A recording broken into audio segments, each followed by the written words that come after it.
केंद्र सरकार के सीएनजी के दामों को बढ़ाने के बाद दिल्ली सरकार ने फैसला लिया था कि ऑटो के किराए को बढ़ाया जाएगा, जिसके प्रस्ताव को मंजूरी दिल्ली के एलजी यानी वी के सक्सेना ने इसको मंजूरी दे दी। इसी सिलसिले में आज हम पटेल चौक पर मौजूद हैं। यहाँ बात करेंगे कुछ ऑटो चालकों से कि उनके लिए कितनी राहत की बात है। सर, आपका नाम क्या है?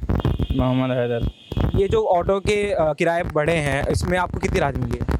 जी, बहुत राहत मिली है भैया। पहले कैसा था जब सीएनजी के दाम बढ़े थे और उसके बाद फिर अब ऑटो के जो किराए हैं वो भी दाम बढ़ गए हैं, इसको आप कैसे देखते हैं? इसके लिए तो अच्छा देखते हैं भाई। पहले जैसे सीएनजी का दाम कम था तो उतने में चल जाता था सवारी। पहले तो बैठने के लिए डरते थे, अब बैठने लगती है। फिर अब किराया बढ़ेगी तो फिर थोड़ा बहुत परेशानी का सामना करना पड़ता है, उसके बाद में फिर सही हो जाता है। तो ऑटो चालकों की जेब के लिए कुछ राहत की बात है? जी, राहत की बात है। तो आइए कुछ और लोगों से बात करेंगे। सर, आपका नाम क्या है? श्री कृष्ण मौर्य जी। तो आपको कितनी राहत मिली है इसके नए फैसले के बाद सरकार के? नए फैसले के बाद जब सरकार ने पहले ही ले लिया, पहले इतने दिनों से जो है मतलब ऐसा है ढंग से चूसती रही। 30-32 रुपये गैस थी, जिसके बाद धीरे धीरे 80 रुपये पे आ गई। 80 रुपये पे आ गई। जो आयल 160 रुपये 120 रुपये मिलता था, 360 रुपये का मिल रहा।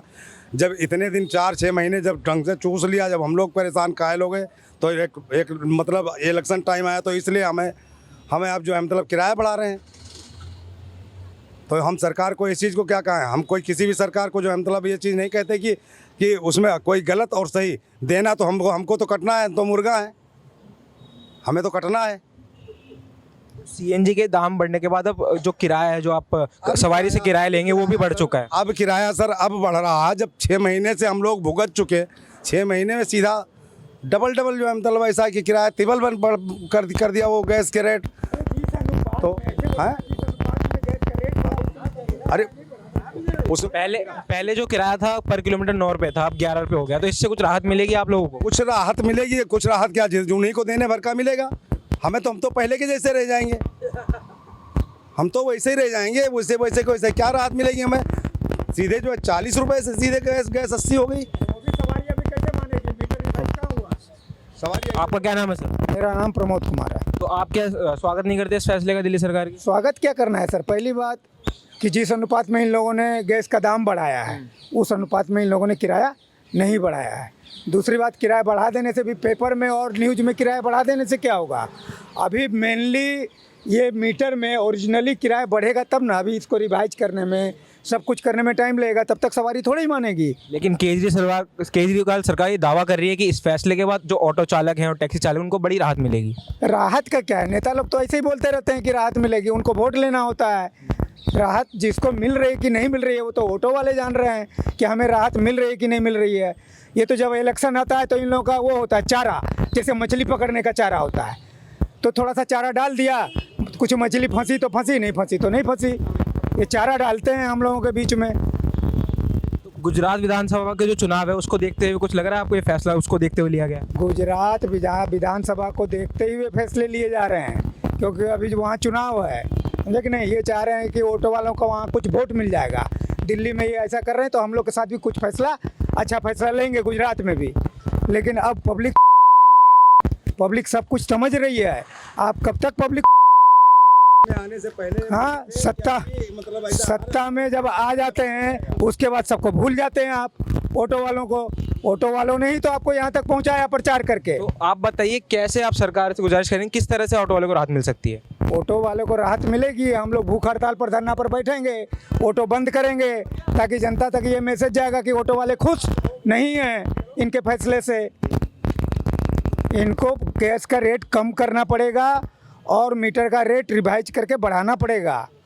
लेकिन गैस की जो बात है वो तो केंद्र सरकार के हाथ में ना, दिल्ली सरकार उसमें कुछ नहीं कर सकती। तो वो केंद्र सरकार को बोलेंगे ना, अपनी तरफ से उनका काम है कि हमारे ऑटो वाले परेशान हैं, आप ऑटो वाले के विरुद्ध ऐसा फैसला कैसे ले रहे हैं?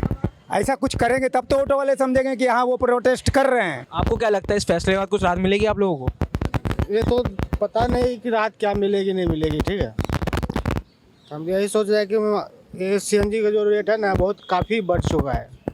हम सोच रहे हैं सरकार से ये गिनती करेंगे कि सीएनजी का रेट थोड़ा कम होना चाहिए या मीटर का दाम महंगा करना चाहिए। अगर सरकार आपकी बातें नहीं सुनती है तो आपका अगले कदम क्या होंगे?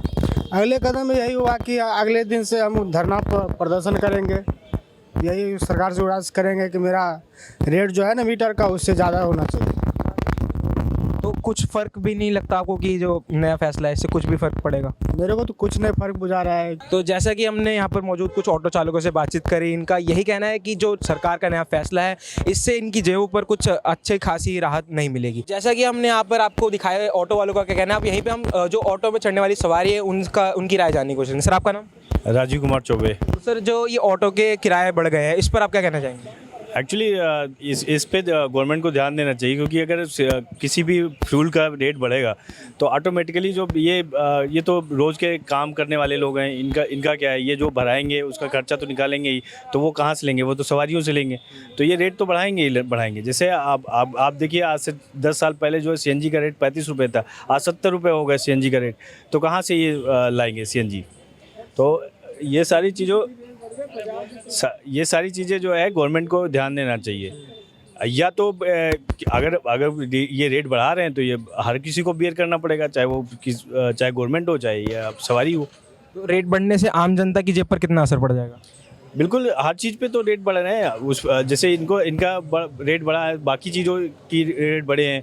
आप अगर ट्रैवल कर रहे हैं, चाहे वो फ्लाइट से ट्रैवल कर रहे हैं, चाहे वो आप बस से ट्रैवल कर रहे हैं, चाहे वो प्राइवेट बस हो या गवर्नमेंट बस हो, सबके रेट बढ़े हुए हैं। सब लोग इसी वजह से रेट बढ़ा रहे हैं, पेट्रोल और सीएनजी की वजह से, क्योंकि क्रूड फ्यूल जो है वो उनके रेट जहाँ बढ़ेंगे वहाँ ये भी अपना रेट बढ़ाएंगे। शुक्रिया। तो हमने बातचीत करी, यहाँ पे कुछ और लोग मौजूद हैं, उनसे भी बातचीत करने की कोशिश करेंगे। सर, आपका नाम? सर शुभ। तो केजरीवाल सरकार ने फैसला लिया है कि जो ऑटो के दाम है, किराए जो है वो बढ़ा दिए जाएंगे, इस पर आप कैसे देखते हैं? जी, देखा जाए तो केजरीवाल सरकार जो ऑटो के प्राइसेस बढ़ा रही है उससे सिर्फ ऑटो वालों के ही फ़ायदे हैं। इससे आम जनता के तो नुकसान ही होता है। कहीं पे भी जाना होता है और ऑटो वाले अपनी मर्ज़ी से पैसे ले लेते हैं, कोई भी फ़ायदा आम जनता के लिए नहीं है। ये केजरीवाल अगर सीएनजी के या फिर ऑटो के प्राइसेस बढ़ाती है तो सिर्फ ऑटो वालों के ही फ़ायदे होते हैं। तो लेकिन केंद्र सरकार ने भी जो सीएनजी के दाम बढ़ाए थे उसके बाद से ही ये फैसला लिया गया, तो इस पर आप किसको जिम्मेदार मानते हैं? सरकार को ही जिम्मेदार मानता हूँ। कौन सी सरकार को? केंद्र सरकार को जिम्मेदार मानता हूँ मैं। दिल्ली सरकार को आप जिम्मेदार नहीं मानते इसके लिए? सरकार भी इसमें जिम्मेदार है।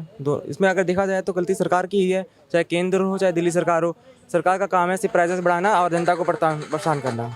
तो आम जनता को कितना असर पड़ेगा? पहले जो किराया था वो 9 रुपये प्रति किलोमीटर हुआ करता था, लेकिन अब वही 11 रुपये प्रति किलोमीटर हो गया है। आम जनता को इससे काफ़ी असर पड़ता है। जैसे मैं पहले जाता था 200 रुपये किराया लगते थे, अब 250-300 रुपये किराया लगेंगे दूर, तो जाहिर सी बात है मुझे फ़र्क पड़ेगा, फिर मैं ऑटो क्यों यूज़ करूँगा।